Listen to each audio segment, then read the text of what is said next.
Last year's most outstanding wrestler in the OUA, Sheldon Francis, and the McMaster Marauders hosting the 2007-08 OUA Championship in the Sport Hall at McMaster University. Francis would face the University of Toronto's Sergio Shiguro in the preliminary rounds.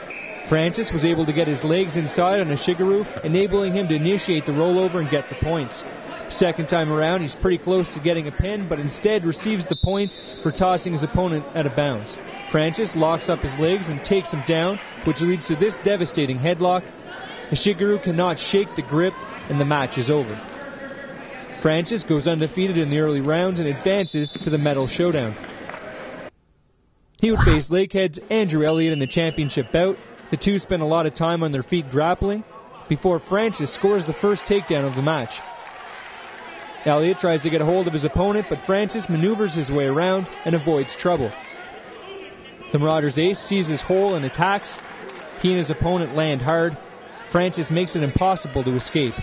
Getting his opponent's head locked up, he pulls in his leg to cap it off. The pin gives Francis a gold medal, and he also received the Keegan Trophy for the second consecutive year as the most outstanding wrestler in the OUA. Another Marauder force was at work in the men's 72-kilogram event. Dave Reynolds and Brock's Scott Hall met in the preliminary round, and this match went the distance.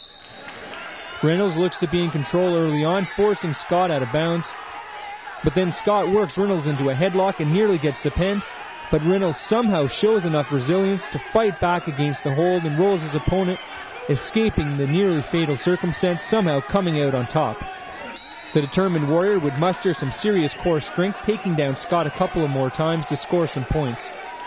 In the end, he would be awarded the victory, and he was off to the medal round.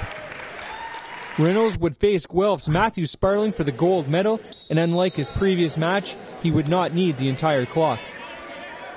There wasn't much happening at first as these two clashed, putting their upper body strengths to the test. Sparling would make one fatal mistake, which led to this pin, and Reynolds was declared the winner. In addition to the 2 gold medals, the Marauders earned a bronze medal thanks to Catelia Kassip's efforts in the men's 82 kilogram. However, it was Brock University capturing their 14th consecutive OUA championship as they won both the men's and women's teams competitions. Reporting for the McMaster Marauders, I'm Jody Kingsbury.